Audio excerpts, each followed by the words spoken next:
Aside from gender equality, Mr. President, Your Honor, what is the purpose why we're including women now when we never included them before? Mr. President, as I have said a while ago, pag tayo inatake ng kalaban, hindi po namimili ang bala kung ang tatamaan lang niya lalaki. Kasama po ang mga babae, bata, matanda niya tatamaan. That is why, dapat rin prepared tayo lahat, pati babae. At pag tumama ang bagyo, baha, earthquake, hindi po namimili yan ng babae at lalaki. So dapat tayo lahat ay prepared sa lahat ng klaseng calamity. So yan po ang naging ang rason, Mr. President, bakit kailangan natin ihanda ang lahat ng mamayang Pilipino sa lahat ng klaseng sakuna na darating. Mr. President, just for the record, instead of asking the good sponsor, the National Defense Act was enacted in 1935 when we were a newly founded republic. A few years after that, less than a decade, World War II started. But our forefathers did not see it fit at that time to include both men and women insofar as compulsory military or reserve military training is concerned. I believe we are farther from war today, given present world circumstances and politics, than we were in 1935, going into World War II. Bearing in mind too, Mr. President, Your Honor, that the beginnings of World War II were already starting by 1935 when we became an independent, when we became a Commonwealth, and World War I just finished, at least in Europe at that time. Moving forward, Mr. President, Your Honor,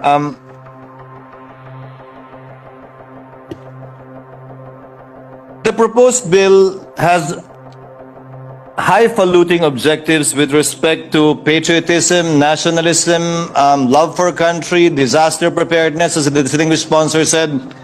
And yet, there is no program of instruction that is already in place, or at least, at the very least, if this will be delegated, there should be some guidelines and guideposts as to what such program of instruction would entail.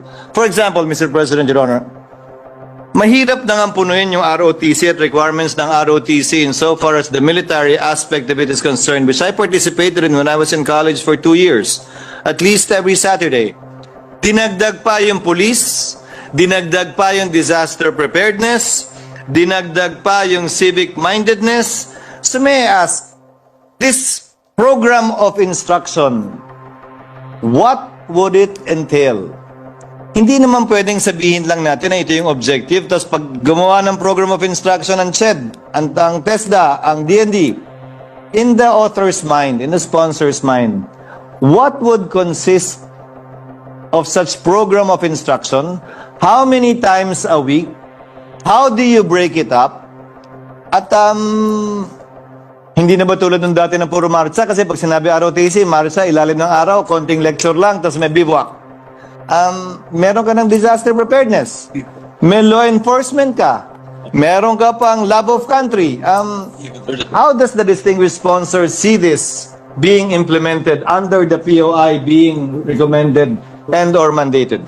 Mr. President, it is clearly stated in Section 5 of the said measure that the basic ROTC program curriculum, the DND, CHED, and TISDA, in consultation with other relevant government agencies and private stakeholders, including associations of schools, shall design and formulate the program of instruction on the basic ROTC and be guided with the following purposes and objectives, which was cited by the good gentleman from Sorsogon. And Mr. President, we will be may kasama ditong provision for the creation of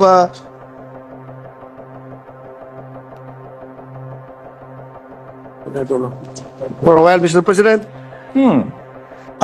Section 25, Joint Congressional Oversight Committee. There is hereby created a Joint Congressional Oversight Committee to oversee, monitor, and evaluate the implementation of this act. The JCOC shall be composed of 5 members, each from the Senate and the House of Representatives, with the chairpersons of the committees on higher education, the good gentleman from Sorsogon is the chairman as far as this mission is concerned. On both houses and as co-chairpersons. So using this Joint Congressional Oversight Committee, Mr. President, we have to make sure that the objectives enumerated in this proposed measure be achieved through the implementation, Mr. President. So, sinasabi natin palagi that we in the legislature has no more role to play as far as the IRR is concerned, because it is the jurisdiction of the executive branch of government. But still, we can exercise our oversight function, Mr. President. And being the chairman, being the sponsor of this bill, I will see to it really that the aforecited objectives be achieved in the IRR that they are going to formulate and implement, Mr. President. Mr. President, Section 25, for the record, and perhaps we can discuss this at a later time during the period of amendments, does not require that the Congressional Oversight Committee approve the POI. In fact, that has been one of the problems. Patriotic yung taong willing pumatay at magpakamatay in the name of the Filipino flag, Mr. President. Admittedly, and I don't disagree with the good sponsor, Mr. President, I asked that question because the basic declaration of policy when NSTP was passed is almost verbatim with the basic declaration of policy with respect to this new bill reimposing ROTC as mandatory to inculcate patriotism, nationalism, love for country. Mention was also made with respect to disaster preparedness when the NSTP law was passed. The objective is actually the same. That's why NSTP included ROTC as one of the options, but not a mandatory imposition. By stating that ROTC is now going to be mandatory under the proposed bill, and by repealing expressly NSTP insofar as the other options are concerned, other than ROTC, it's like saying or conveying the message, Mr. President, Your Honor, that patriotism, nationalism, love for country, service for country can only be done through the ROTC program and not the other programs such as the literacy program, the community service program, by which they can show equally, with equal fervor, their love for country and patriotism. Well, Mr. President,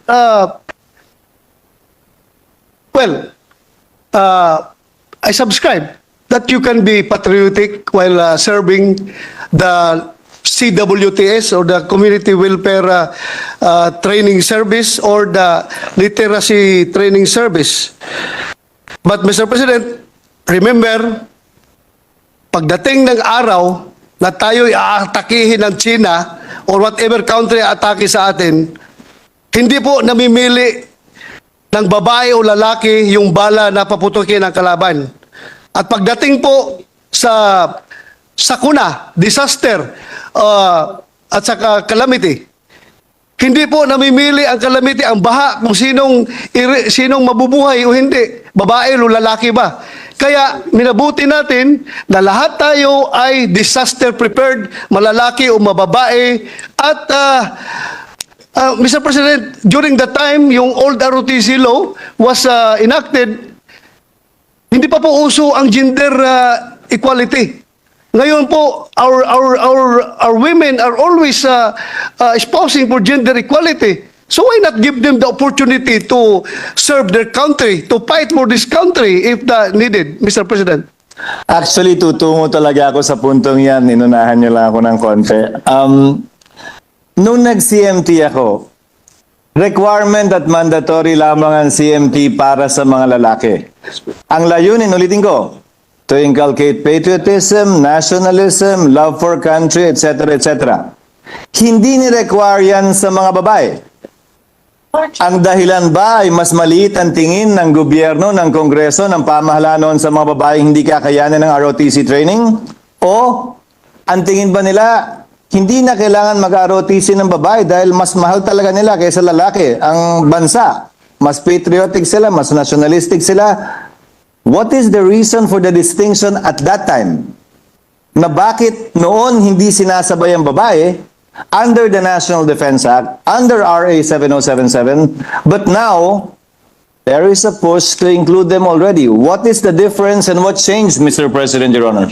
Most likely, Mr. President, maybe I was not yet born when the Congress was debating on that particular measure. But siguro na nangingibabaw yung pagmamahal ng Pilipino sa babae. Ay, kung ako lang masunod, hindi ko pwedeng, I have a daughter. Alam kong mahal na mahal ko yung anak ko. Ayaw ko silang mahirapan. Pero, Mr. President, worst comes to worst. Ang pagmamahal ko sa aking anak ay kailangan ipakita ko sa paghahanda nila sa kanilang future na pwede silang lumaban kung kinakailangan para depensahan yung ating bansa, Mr. President, at sila mabubuhay kapag mayroong calamity. They can survive during calamity, Mr. President. Siguro ang rason, as I have said, hindi popular yung gender equality during that time. Right now, gender equality is the norm of the day. Yan palaging sinasabi ng ating mga kababaihan. So, let's give them the benefit of serving this country, Mr. President. So ang sinasabi po ninyo, noong mga panahong yon, mas mahal ng mga tatay at magulang yung mga anak nilang babae kaysa sa anak nilang lalaki? Mas siguro depende, the context is very, very different, Mr. President. We may be taking this issue out of context, but ngayon, mahal na mahal ko yung mga anak kong babae, but then again, I prodded them to become members of the reserve force of the Philippine Air Force because nakikita ko po yung sitwasyon na kapag tayo inatake dito, mga anak ko, walang alam kung paano depensahan yung sarili nila, much less our country. Kawawa tayo, Mr. President. So, ang pagmamahal ko sa kanila ay gusto kong ipakita na sigurado yung future nila. They can be safe. Kahit nawala na tayo dito sa mundong ibabaw, patay na tayo, they can stand their ground when it comes to invasion, Mr. President. Personally, Mr. President, Your Honor, ayoko ng ROTC at hindi ako nasiyahan ng pinagdaanan ko yun. Pero, syempre, para mag-graduate, kailangan sumunod, kailangan sundin. Now, I believe gender equality is being used to offer this to women para yung pagkakataong meron ng lalaki, meron din ng babae. Yun po ang sinasabi ninyo? Well, gender equality ka mo, hindi lang lalaki yun. Dapat pantay na, gender equality eh. I-require din natin ng babae, hindi lang ang lalaki. That's the premise. Is that correct, Mr. President, Your Honor? For the babae. Yes, Mr. President, kasama na rin yan. Hindi, yun ba yun? Hindi sa kasama yun. Sabi mo, gender, Mr. President, the sponsor said gender equality. Yes. What is made available to men should also be made available to women. Including, Your Honors, including LGBTQ. They're women. Everyone. They're women. Everyone. They're women or May pelikula nga, Private Benjamin, di ba? Galing ni Vice ganda doon. The point being, Mr. President, Your Honor, is usually gender equality, sexes discriminated upon would like equality with respect to the things and opportunities that they like. There is even no data that says women want that.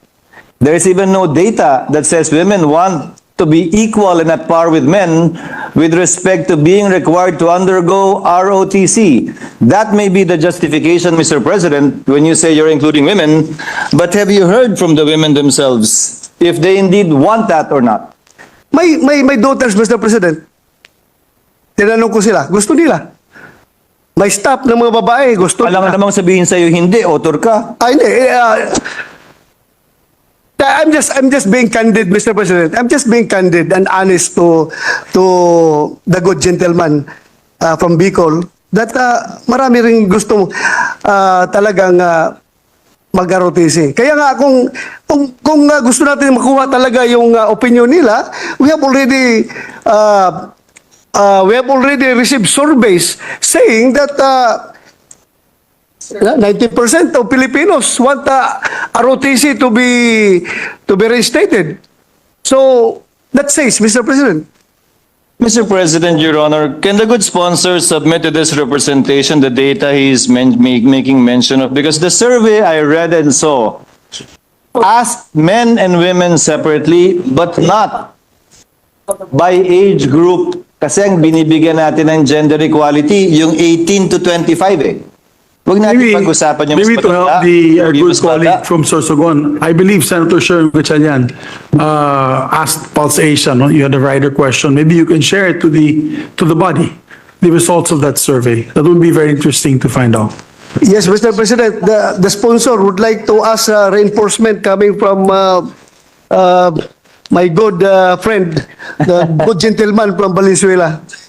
China. No, not China. Valenzuela. Valenzuela, Mr. President. Okay, flash. Well, Mr. President, I'll flash it on the screen, but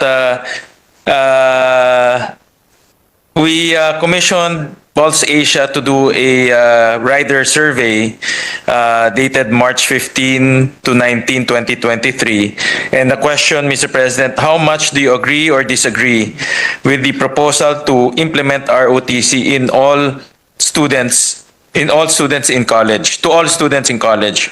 And the ones who responded agree is 78%, and the one who responded disagree is 13%, Mr. President. So there's an overwhelming support from our constituents.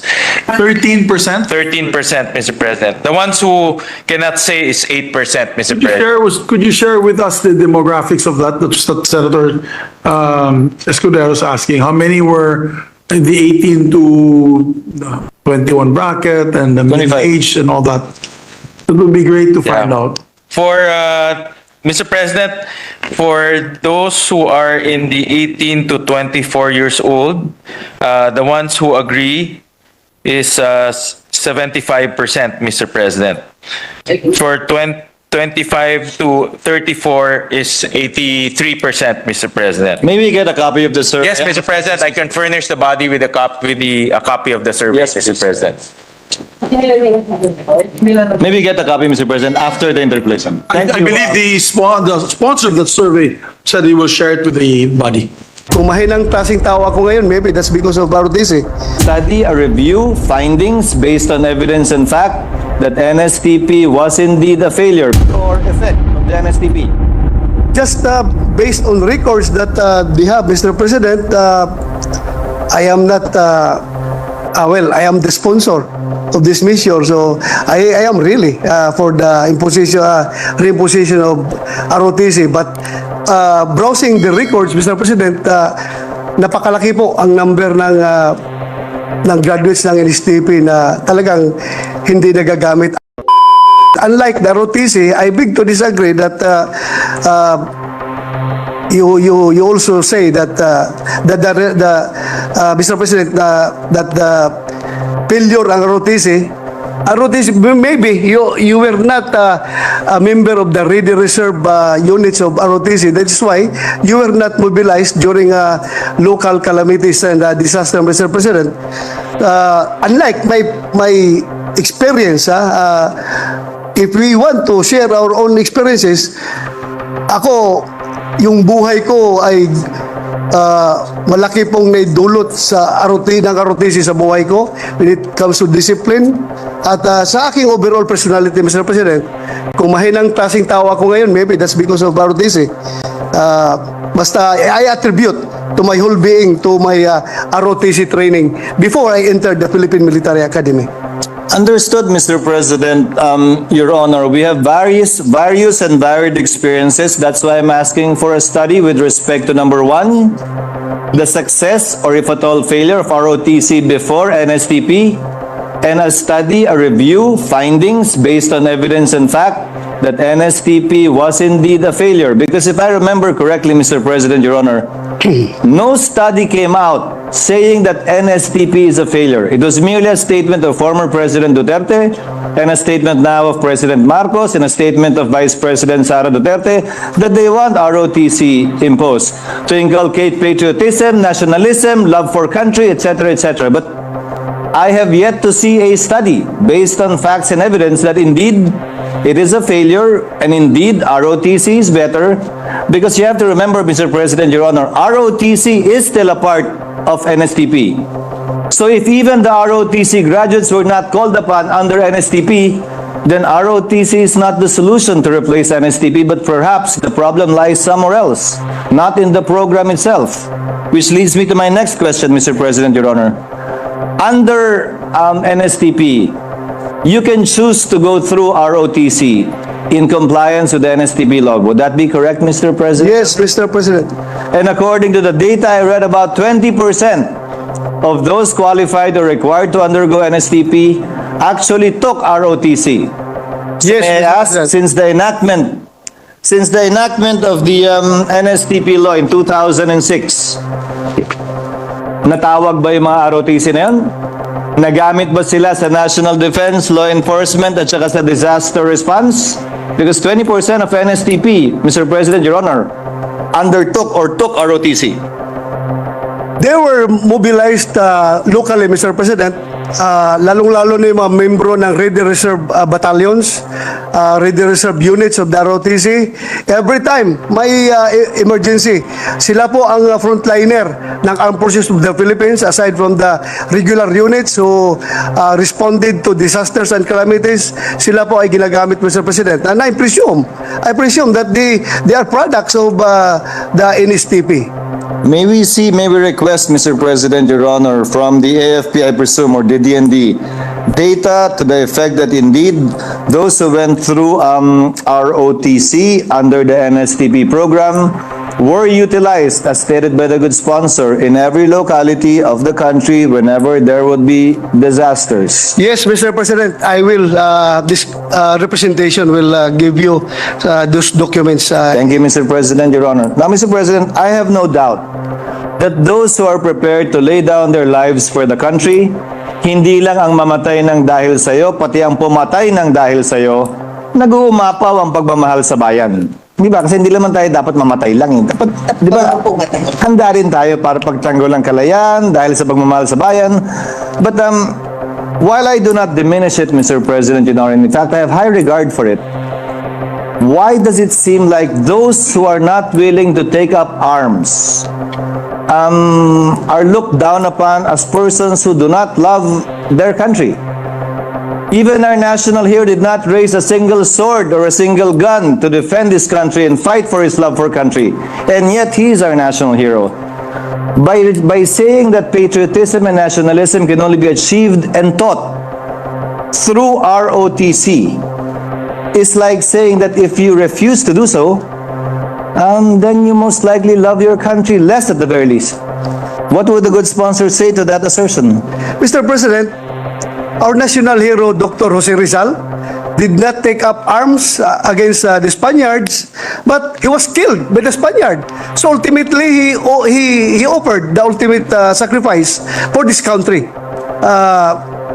Hindi naman natin, I disagree with the saying that the people who doesn't support ROTC are unpatriotic. No, it doesn't follow all the time, Mr. President. Ang sa akin lang, if you are going to have an order or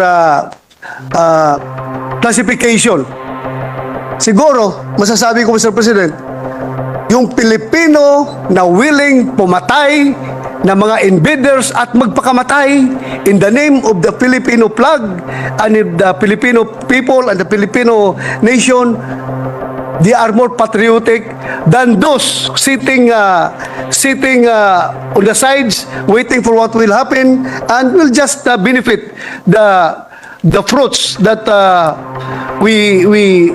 the fruits that we harvest after the war or after